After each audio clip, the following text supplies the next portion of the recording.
No one's coming. No one. No one's coming to push you. No one's coming to tell you to turn the TV off. No one's coming to tell you to get out the door and exercise. Nobody's coming to tell you to apply for that job that you've always dreamt about. Nobody's coming to write the business plan for you. It's up to you. Just get up, move towards that challenge, whatever that challenge is. Move towards that challenge and go attack it. And you may be successful and you may not be successful, but you will be better. When every boy realizes no one's coming to save him, and that's when he becomes a man. And some boys never get there and stay children forever. Nobody cares about you. And I mean that in the most positive, optimistic, inspiring, motivating way. You think that everybody's paying attention. And because of that, it kind of controls how you think. And the reality is nobody gives a shit. Everybody is so focused on themselves in this world. Nobody has time for you. Look around you. There was no team. It was you. There was no weight loss program or mom and dad waking you up saying you can do it, you can be better, trying to build belief. You built belief when you had nothing. I found myself in a place that I just never envisioned I would be. I would wake up every morning just pinned to the bed with anxiety. And I became somebody that I barely recognized. And you know, the thing that's interesting about being stuck in life is that the fact is, you know what you need to do. That's the easy part. It's the how. How the do you make yourself do what you need to do? When you are scared or overwhelmed or anxious or hopeless or depressed or any of the stuff that happens to you as a human. That's the $100 million question. And because you're only ever going to do the things that you feel like doing right now or that feel good right now, unless you understand that you've got to parent yourself, you got to push yourself, you're not going to make your dreams come true. You're just not. We're not wired that way. You weren't born that way. You weren't that way when you were growing up, and you're certainly not that way as an adult. And there's a tremendous amount of liberation that comes when you accept the fact that you're always going to need to give yourself a push. We don't want to be left alone by ourselves with ourselves.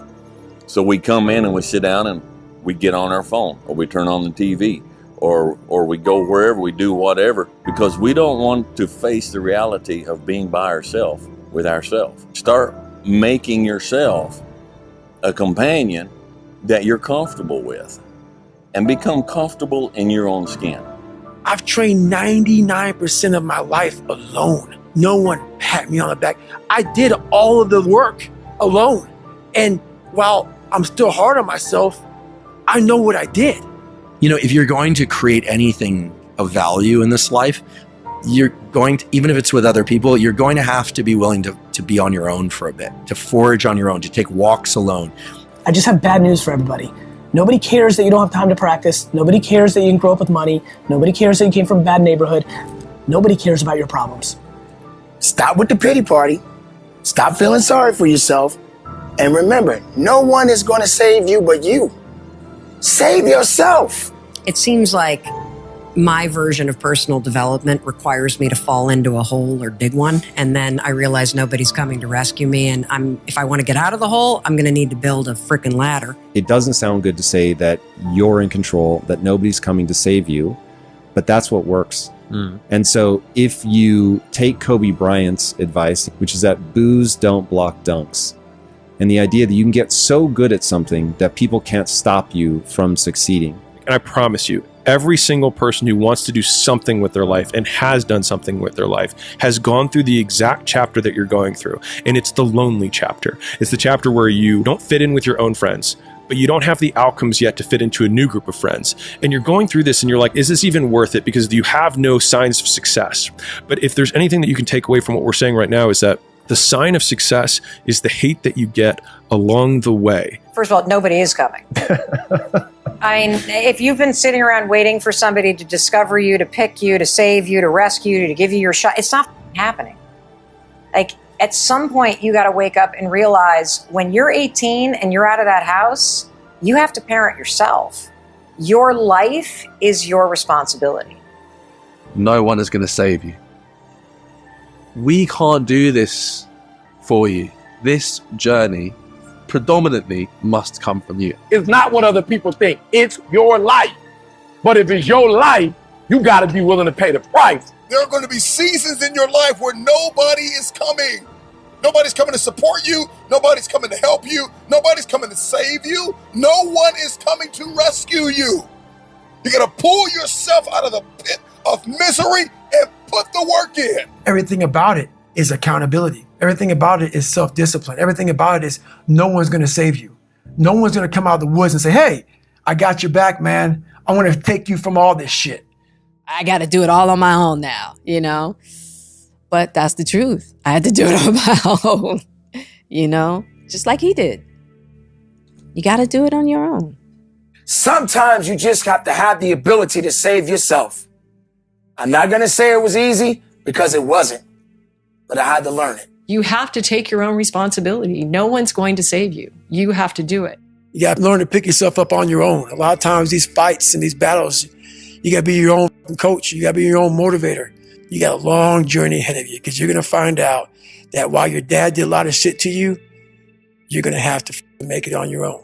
You have to look at your own life and you have to realize, okay, you either have to change yourself or you got to make everybody else wrong. You got to look at your own life and go, what do I need to change so I can be successful? And people don't want to do that. It's easier to try to make the other person wrong. I mean, really, because I don't care about being solitary.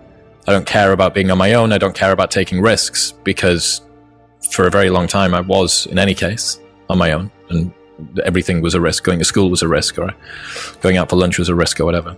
People struggle to do things alone.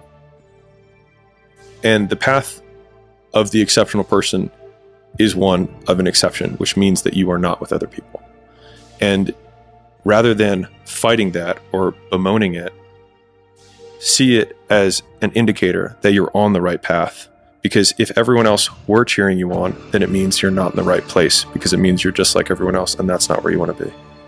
You have to be alone in a very dark place in your mind to think about what is important to you. So you're going to feel the pain of being ostracized from the group of friends that you used to have, but you're stuck in this messy middle where you haven't yet worked out who you are on the other side of this. And that lonely chapter that's in the middle is something that I would say almost nobody that I've ever met who has gone from a place where they are to a place where they want to be hasn't gone through. You have to make that start. You have to separate yourself from the pack. You have to be willing to spend time with yourself. You have to sacrifice. I knew that no one was coming back to help me. No one's going to miracle me to be somebody special. All my situations were on me now, and solely on me. It's close to 3 in the morning right now. The thing is, man, it's always going to be a party. It's always going to be a time to celebrate and a time to join friends. And I mean, the bars are always open. Always open. No matter how old you are, they're always open, you know?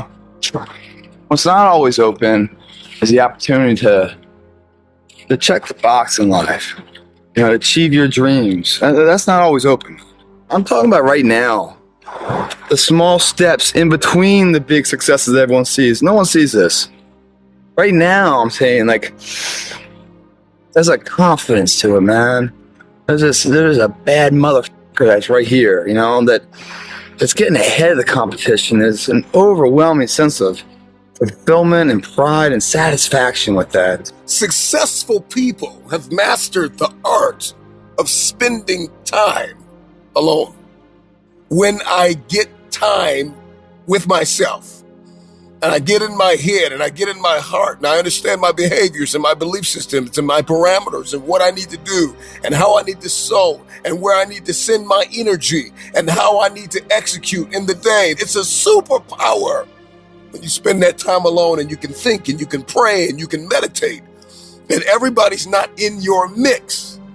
You're able to grow something. Spending time alone is the only place where you get to have these conversations. And most of us are spending time away from being alone because we're scared of having these conversations. The challenge today is that we think that there's only one word for being alone, and we call it loneliness. We've forgotten about a second word. It's called solitude. Solitude and loneliness externally look the same, but they're completely different things. Solitude is the strength of being alone, and loneliness is the weakness. I don't respect a whole bunch of people But the few that I did respect are the people who were uncommon amongst uncommon people. And what that means is those people who weren't afraid to stand alone. I'm very comfortable in my own head. I'm very comfortable alone for hours at a time, for days at a time. The one companion that's always going to be with you is yourself. No one's coming. No one.